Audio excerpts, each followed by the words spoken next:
একাদশীর পালন সঠিকভাবে না করলে আমাদের কি ক্ষতি হয় এবং কি শাস্তি তার আমরা পেয়ে থাকি, আজ এই ভিডিওর মাধ্যমে জেনে নেব। এবং একাদশীতে কি কি খাওয়া যাবে, কি কি খাওয়া যাবে না, সে বিস্তারিত সমস্ত তথ্য এই ভিডিওর মধ্যেই পেয়ে যাব। তো চলো, জয় সুগৌরী, হরে কৃষ্ণ, রাধে রাধে। পঞ্চশস্যের মধ্যে পাপ পুরুষকে অবস্থান করতে ভগবান নির্দেশ দিয়েছেন। তো পঞ্চশস্য কি? পঞ্চশস্যগুলি হচ্ছে চাল, ডাল, ভুট্টা, গম এবং সরিষা। তো একাদশীতে কেউ যদি এই পঞ্চশস্য গ্রহণ করে তার ফলে সে ভয়ঙ্কর শাস্তি ভোগ করবে। চলুন আমরা এখন ওই ভয়ঙ্কর শাস্তিগুলো জানি। কি কি ভয়ঙ্কর শাস্তি আমাদেরকে ভোগ করতে হবে যদি আমরা একাদশী ব্রত পালন করতে না। যেহেতু পাপ পুরুষ একাদশীতে পঞ্চশস্য মধ্যে অবস্থান করে, তাই আপনাকে পঞ্চশস্য গ্রহণ করলে ভ্রূণ হত্যা, গো হত্যা, ব্রহ্ম হত্যা, পিতৃহত্যা প্রভৃতি পাপ আপনাকে গ্রহণ করতে হবে। কেননা পাপ পুরুষের বিভিন্ন অঙ্গ, মাথা, গলদেশ প্রভৃতি এইসব পাপ দিয়ে গঠিত। তাছাড়াও আপনাকে মদ্যপান করার পাপ, পরস্ত্রী গমনের পাপ, আত্মীয় স্বজনকে হত্যার পাপ ইত্যাদি পাপও গ্রহণ করতে হবে। কেননা পাপ পুরুষের বিভিন্ন অঙ্গ এই সকল পাপ দ্বারা গঠিত। তাই আপনি কোনোভাবেই একাদশী তিথিতে পঞ্চশস্য গ্রহণ করবেন না। এখন আমরা জানি, বিভিন্ন শাস্ত্রের আলোকে জানি, বিভিন্ন শাস্ত্রের রেফারেন্স জানি কি বলা হয়েছে। স্কন্দ পুরাণে বলা হয়েছে, মাতৃহা পিতৃহা চৈব ভাতৃহা গুরুহা তমা একাদশাস্তু যো ভুঙ্গতে বিষ্ণু লোক চ্যুতে ভবেত। একাদশী দিনে কোনো ব্যক্তি আহার করলে বা কাউকে করালে সে মা হত্যাকারী, বাবা হত্যাকারী, ভাই হত্যাকারী, গুরুদেব হত্যাকারী, পাপী বলে পরিগণিত হয়। সে ব্যক্তি বিষ্ণুধাম হতে বিচ্যুত হয়।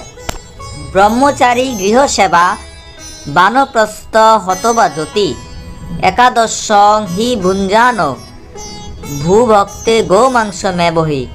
ব্রহ্মচারী, গৃহী, বানপ্রস্থ বা জ্যোতি যে কেউ হোক না কেন একাদশীতে কোনো প্রকার আহার গ্রহণ করলে বা করালে তৎক্ষণাৎ গোমাংস খাওয়ার পাপ সঞ্চিত হয়।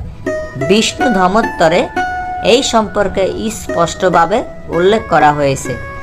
তাছাড়াও ব্রহ্মগ্নস্য সুরাপস্য স্নেহিন গুরুতল্পিন নিষ্কৃতি ধর্ম শাস্ত্রোক্তা নৈকাদশাম্ন ভোজিন। এর মানে হলো, শাস্ত্রে ব্রহ্মঘাতী, সুরপায়ী, তস্কর ও গুরুদ্বারগামীরও তার পাপ থেকে নিষ্কৃতির বিধান কথিত আছে। কিন্তু একাদশী তিথিতে যে ব্যক্তি আহার করে বা অন্যকে আহার করায় তার পাপে প্রায়শ্চিত্তের কোনো বিধান নেই। একাদশ একাদশ শ্রাদ্ধে ভুঙ্গতে নর যদি প্রতিগ্রাসং স্বভুঙ্গতে তু কিলমিসং মূত্রবিন্নাম। একাদশী তিথি ও শ্রাদ্ধে আহার করলে বা অন্য কাউকে করালে প্রতি গ্রাসে মলমূত্রময় পাপ ভোজন করা হয়ে থাকে। তাছাড়াও আরও কিছু শাস্ত্রে, যেমন একাদশী বিনারস্তা জ্যোতিচ্ছ সুমহাতপা পচ্চতে হেন্দ তামিশ্র যাবদাহুত সংপলবম। একাদশী নিজে না করলে বা অন্যকে না করালে তাকে আপ্রলয় অন্ধকার তামিশ্র নরকে পচ্ছমান হতে হয়। নারদীয় পুরাণে বলা হয়েছে, একাদশী কেউ না করে এবং অন্যকে করতে বারণ করে, সেক্ষেত্রে যতকাল পর্যন্ত এই ব্রহ্মাণ্ডে প্রলয় হবে না, ওই প্রলয় না হওয়ার আগ পর্যন্ত তাকে অন্ধকার তামিশ্র নরকে দিনের পর দিন পচ্ছমান হতে হবে। নারদীয় পুরাণে খুব স্পষ্টভাবে এই সম্পর্কে বলা হয়েছে। তাই আমাদের সবার উচিত এই একাদশী ব্রতটি পালন করা। ভিডিওটি যদি আপনাদের ভালো লেগে থাকে তো অবশ্যই কমেন্ট করবেন এবং ভিডিওটিতে একটি লাইক করে দেবেন। আর আপনার বন্ধু বান্ধবদের কাছে অবশ্যই ভিডিওটি শেয়ার করে দেবেন। আর আপনাদের মনে যদি কোনো প্রশ্ন এসে থাকে তো কমেন্ট করে অবশ্যই জানাবেন। আর এইরকম ধরনের ভিডিও পেতে সবার প্রথমে আমার চ্যানেলটি অবশ্যই সাবস্ক্রাইব করে রাখবেন। তো চলো, আজকে ভিডিওটি এখানেই শেষ করছি।